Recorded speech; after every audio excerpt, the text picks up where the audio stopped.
Hey everyone, welcome to another episode of Social Justice in Women's Hockey. Erica Ayala here. I want to set up this episode with Harrison Browne quickly for you. Harrison Browne is the first man we had on this podcast, Social Justice in Women's Hockey. Very glad that the two-time Isobel Cup champion was willing to join. We are going to talk about some themes that you'll hear a lot in this series, of course, racism and anti-racism, as well as allyship.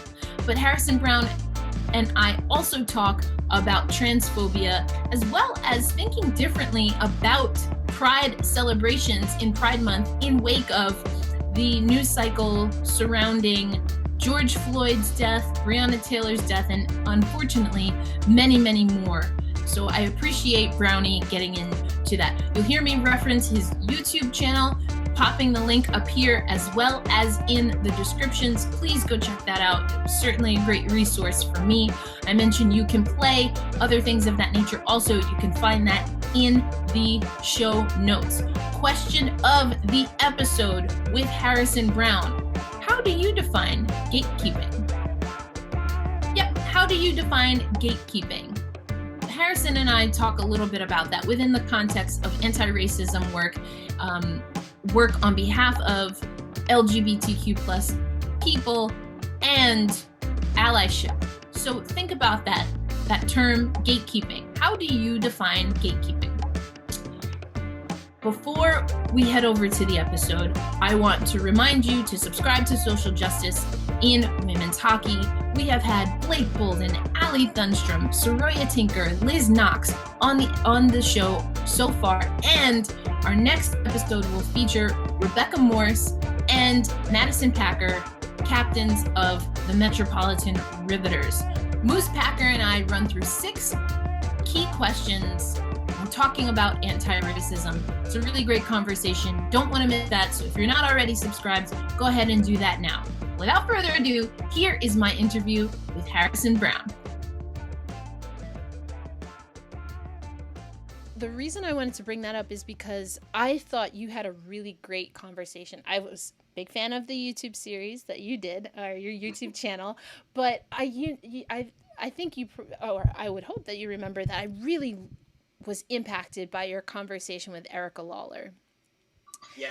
You know, that was so, first of all, like hilarious. You two together was so much fun. There was just a lot of joy, but there was one moment that really impacted me. And it was when, you were asking Erica essentially, what were conversations in the locker room? And this is with the Riveters at the time. You two were on the Riveters together. What were the conversations, when you weren't there, essentially? And, what were some of the questions? And I think she was very honest. And she's like, yeah, I mean, of course we talk about you, like, but what I loved is that she was just like straight shooting. It's like, yeah, because we want to make sure that we can, as a team, make sure we're supportive of Harrison, or at least that's how I understood her, what she was saying. And so that does require us as a team without Harrison to deal with some of that and to ask questions that maybe we need to figure out before going to Harrison. I mean, what do you remember of that season and of that conversation? Yeah. No, that season was great. The Riveters did a really great job in welcoming me because I spent the past 2 seasons at Buffalo. I came out in Buffalo, and then I transferred, or I traded or something. Transferred. You signed in free agency. I did free agency to a new team, right? So yeah, there's always some scariness as a human going into new environments. Yeah, when I asked her that, because I knew that they would have to have some conversations without me there, because I think that is where conversations become the most real, because you're not tiptoeing around, you're not trying to censor yourself. I think when you have that opportunity to just kind of, in a way that's respectful, but to own that you don't have all the answers. And when I came into those types of environments, I don't expect people to have all the answers. I do expect some questions, but it is really great when people, I'm sure you're dealing with this as well right now, when people don't come to you all the time for certain things that they can just research on their own. Like you are not required to educate anybody on your life experience. Mm-hmm. And I know I'm coming from, like, I'm a public speaker. I do talk about my life experience all the time, but it just shows that they were being proactive, and just thinking about how to make the locker room the most safe space that it could be. And the biggest thing is language, is inclusive language, and not saying let's go ladies, like let's go girls, like that. Like maybe that was like slipped up maybe a couple times, but for the most part, everybody did a great job. But I think I created a space, and I think it's important for people to create spaces when they can, to know that mistakes can happen, and it's a place for everybody to grow, and that it's not like, I don't expect people to be perfect. I just expect people to be respectful, and they were absolutely.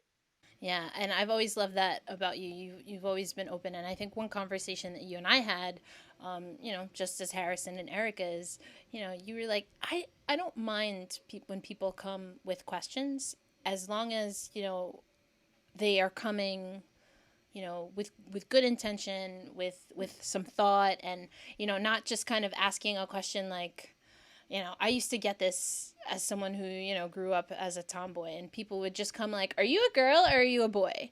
And it's not that they were asking because they really wanted to know. You can just kind of tell. They were asking because they wanted to see how I would react. And in more of a dubious, way. The intent was not. And so I'd be like, well, I don't know. What do you think? Like, Like, yeah, it's that malicious intent that you can see it. I've had very, very, very, very few people that come with me with malicious intent. Yeah.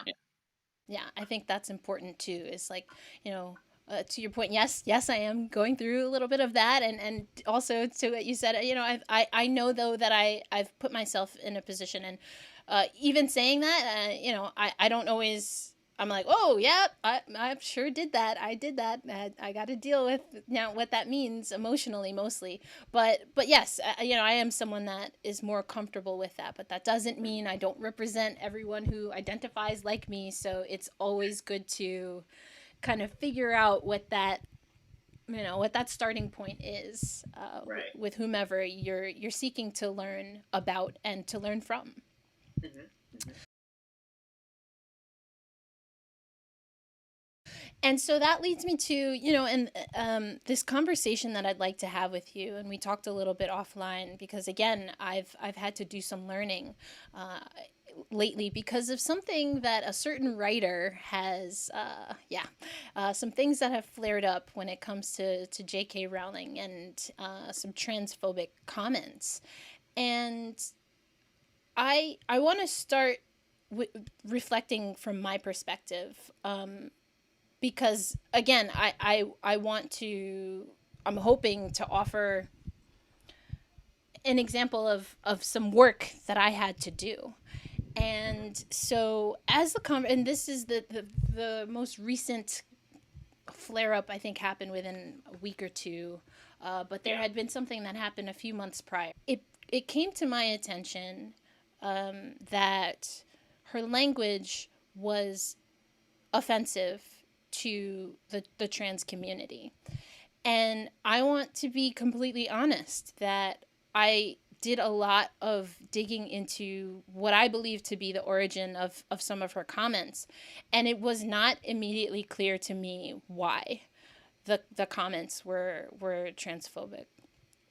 And that really bothered me because it was an indication to me that there's still work that I have to do, because I consider you a friend. I trust and value your opinion, and I know that you're very dialed in. And if someone who I consider a friend is hurt by something that someone else is saying, that makes me think, why can't I immediately see the harm? And that was really tough for me. But I think what I hope to encourage other people is to, that listening that we're hearing a lot of people ask for, that's so important, because it could have been easy for me to say, well, I mean, I don't see anything wrong with what she said. So like, I don't know, y'all tripping. And maybe I would have honestly believed that. I don't know. But, you know, I needed to, before, you know, using my Twitter fingers, to really learn. I think there was some comments being thrown around, and I don't know if it was JK or someone said, you know, well, women have periods. And I saw that comment. And I was like, yeah, women have periods. I'm a woman. I have a period. Like, women have periods. And then I had to think about it. And I was like, well, not all women have periods for a lot of different reasons. And I think that piece right there is what allowed me to then think back to all of the other things that maybe I didn't fully understand, and try to retrain my mind on how to think about it, because I was thinking about it I was thinking about the whole conversation about how I personally identify as a woman, you know, and that unlearning was really tough for me. So I like, with all of that said, I'm just curious, you know, between what you saw happen and transpire on social media, and then, you know, knowing that people like me had to do some work. I mean, I guess, you know, maybe what some of the challenges and the problems with where JK was coming from, like what that was like from your perspective. Mm-hmm. Well, and first of all, I think you got to cut yourself some slack too, like, because it's not your lived experience. You're not required to know everything. You're just required to do research on it if you have questions, and if you want to be a better ally. Definitely, research is a big tool, and you put that work in.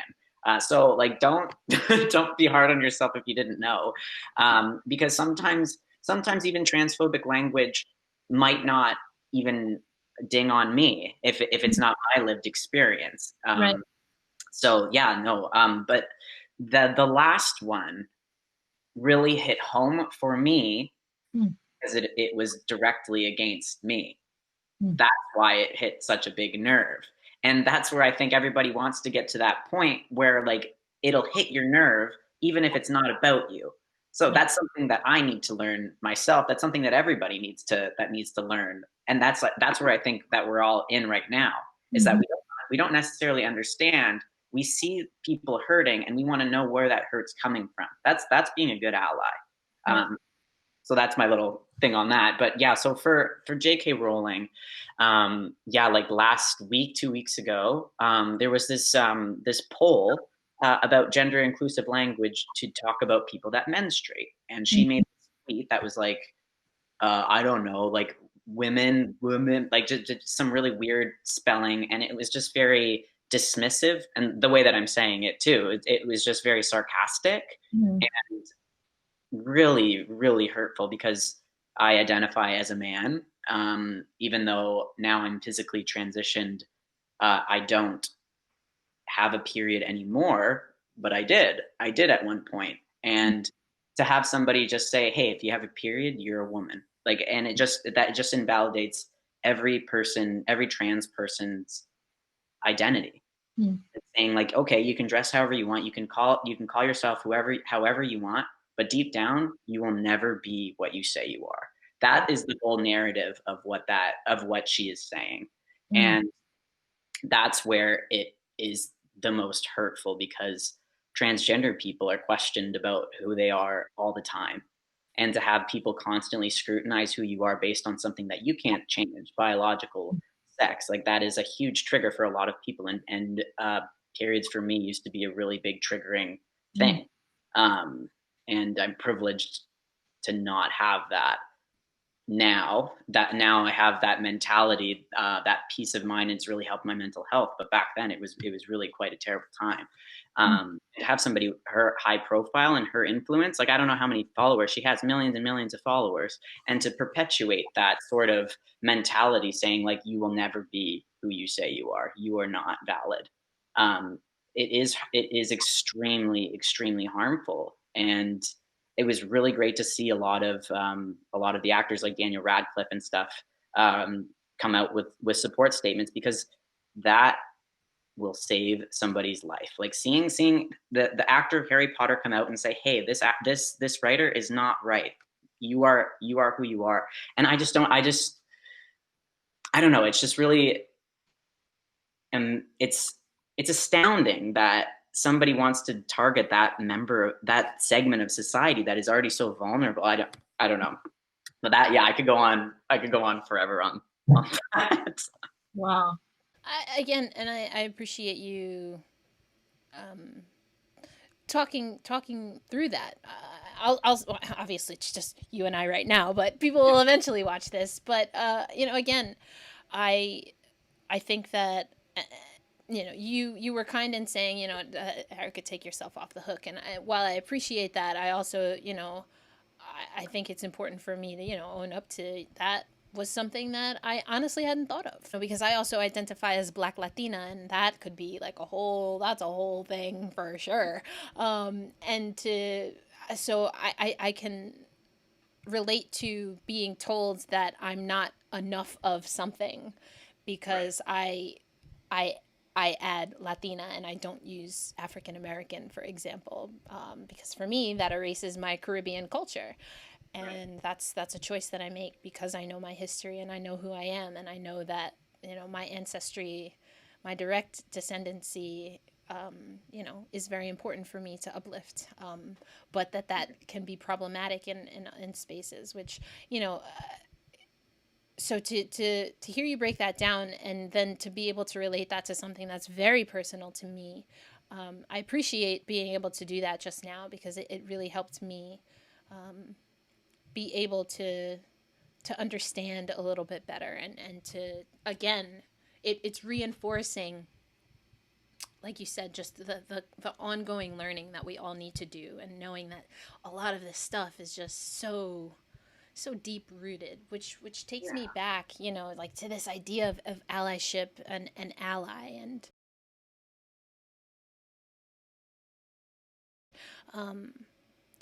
I was saying this offline. I went to this workshop, and this facilitator, they made the argument that you shouldn't seek to be, or you should never claim yourself as an ally, because an ally, or the act of allyship, is essentially is determined by the community that you are aiming to be supportive of. So, I can sit here and wave a flag or say a bunch of things, but if the community that I'm aiming to help doesn't see what I'm doing as helpful, then I'm not an ally. I'm just curious, what are your thoughts when it comes to the LGBTQ plus community and dealing with that ally versus allyship versus, when are you a Gold Star member ally? How does that play out? Right. And for me, allyship is so important. But I feel like there are a lot of gatekeepers to allyship. And I feel like that is not the way to go about it. And I think it's extremely important that we hold organizations accountable, like corporations that are like, hey, we support the LGBTQ plus community. We're going to put a rainbow flag on our merchandise, but we're not going to put any of the proceeds to an LGBTQ organization.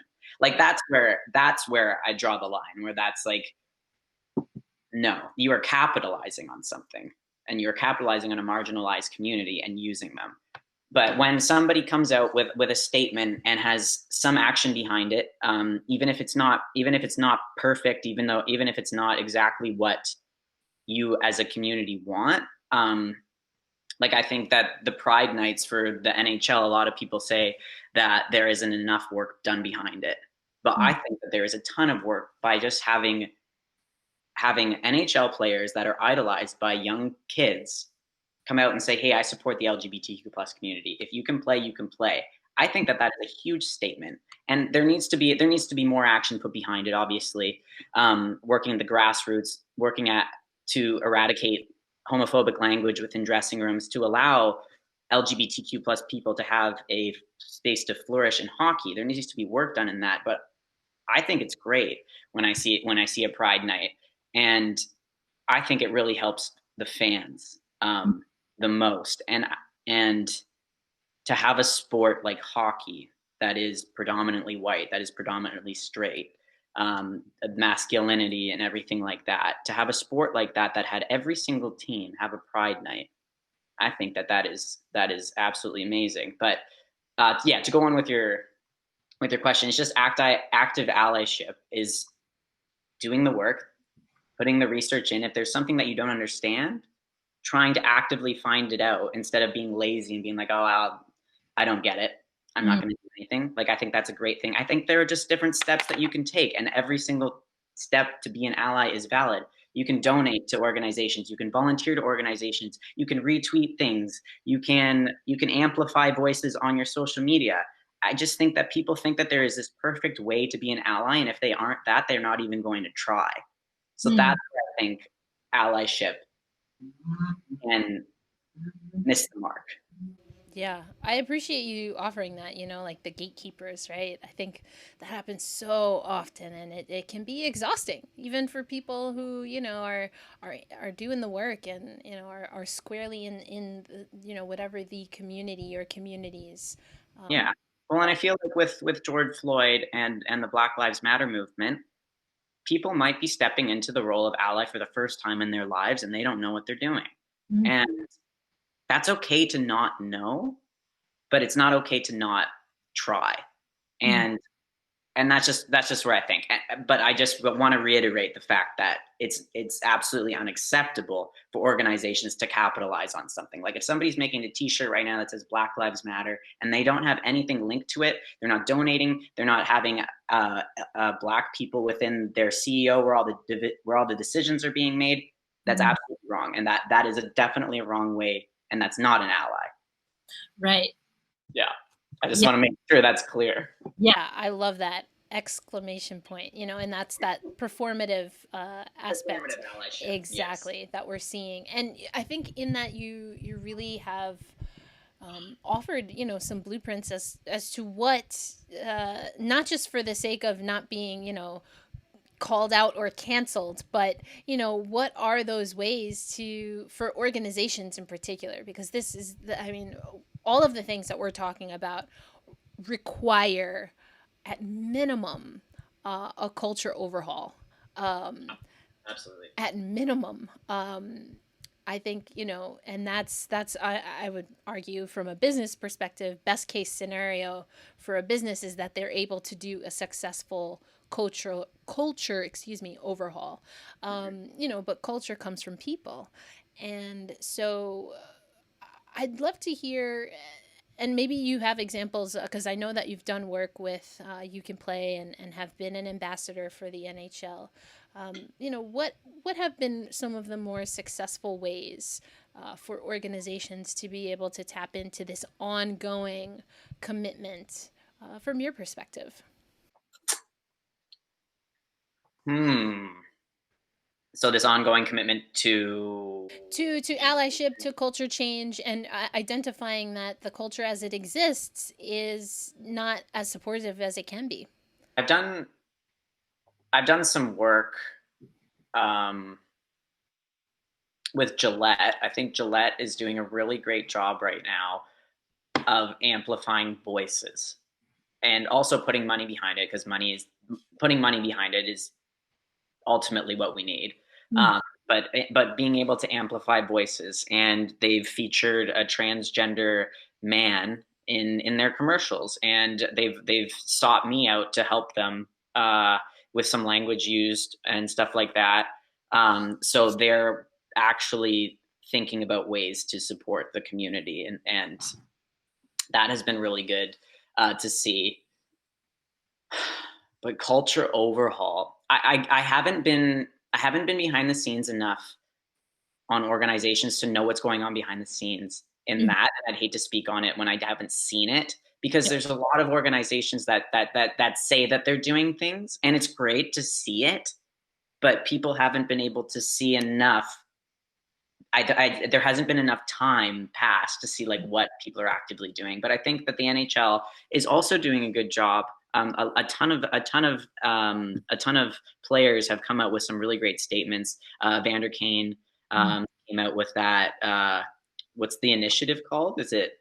Oh, the Hockey Diversity Alliance. Is that what you're referring to? Yeah, I just didn't want to say it improperly. But yeah, like seeing that come out, and players using their voices like that gives me a good hint into what's going on behind the scenes to see players actually coming out with things. So I think the NHL does a really great job. They've always done a really great job in promoting inclusion and doing it all year round. With the interactions that I've had with them, every organization that I've seen, they've done a really great job. They have an inclusion office. They have an inclusion department in their front office, which is that's huge.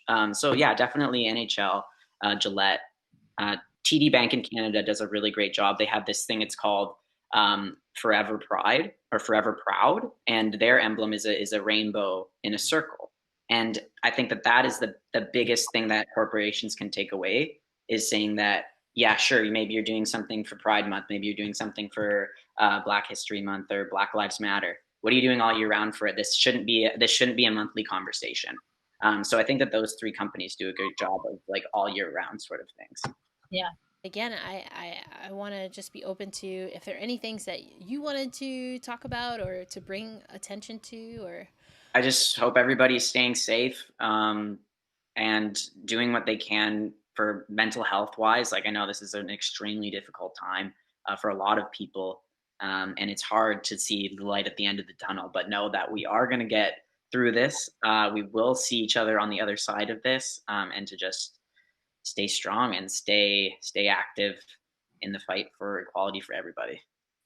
Also, I know you've made some transitions and doing some acting now. How's that going? It's good. Yeah. That industry is also halted for now. So I've been taking like online Zoom classes and stuff. But yeah, no, I was hitting I was kind of hitting my groove before it happened, because it's such a different element from hockey to acting. But I'm really enjoying it, and it's actually helping me be a lot more empathetic and to like think about what makes people do things and just human behavior, human mentality. So I'm learning a ton, and I'm forever grateful for this new journey that just kind of stumbled in my lap. But yeah, it's been really good. I love it. I'm going to put you in the hot seat here just because I'm very curious to see what you're going to say. What was your favorite Isobel Cup championship? Tell the truth. Oh no. You know, okay, they both were very, very, very great. But I think you have to go with your first, right? Like that was... and we were such an underdog story. That was a great game. Like Brienne, like McLaughlin just like stood on her absolute head. Like nobody expected us to win that.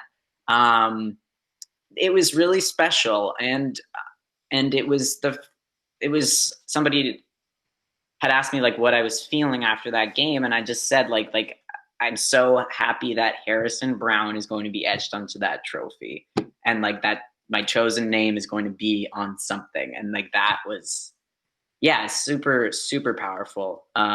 So yeah, Buffalo, but I love New York. I love the Ribs. Yeah. I still love you. It's fine. No, I remember that moment in the scrum. That was very powerful. Did you ask me that? I'm trying to remember. I was like, did I ask you that? Or it might have been Hannah.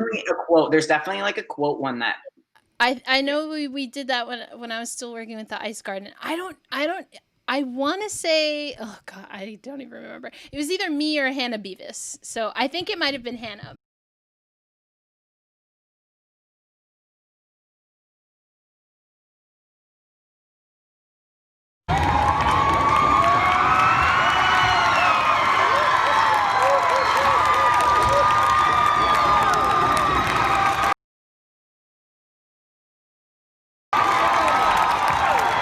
You're the first trans athlete to win a professional championship in a team sport. Is that something that you've thought of? That is huge. The thing that I'm thinking about the most is that Harrison Browne is going to be etched onto that trophy, and that really does make me very emotional thinking about that. But so I'm going to go down in history, and that's great. And I'm glad that I really opened the door for somebody else to get their chosen name on that trophy. But we definitely there. You two were there. Oh, you were there. Yeah, I was there. Dude. Everything was a blur, but oh yeah. See, like we had that moment. That's no, that was amazing. Chris Botta was there. Chris Botta was there. I feel like you asked me. It might have been. I honestly don't know, but either way. The only thing that made that better is that then you got to get Harrison Browne on the Izzy Cup the next year as well. Hey. Yeah, no, it was really special. It was really special to end my career on a win. Like you can't ask for anything better, right? So they both are extremely special, but I think just the first just stays with you a little bit more. That was a great series for sure. Then you beat your former team. Oh, to get Yeah. Well, and I think when the first season, did we still have 3-game series? No, we didn't have a 3-game series in that one. The first season, yeah. Series, but we lost. I know. Oh gosh. Actually, while I have you, yeah, because I think you were in that little the little scrum in front of the goal that led to that penalty shot. I did not put my hand on that puck.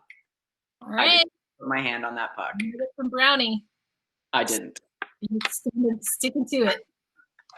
Yeah, I was pissed. Yes, I can say 100%. I did not. All right, there we go. Yeah, that was wild. That first series was it was a series. So you actually played that series at Barnabas. So where you ended up playing for the Riveters. Yeah. Full circle. So where I lost my first one, I won the second. Yeah, well, here's hoping that, everything from acting to if you do get on the ice or, skating around, always wishing you the best, Brownie. It's truly been a joy to get to know you over these years. Thanks, Eric. I appreciate that. And thanks for including me. This is really great, and I wish you all the best on your journeys as well.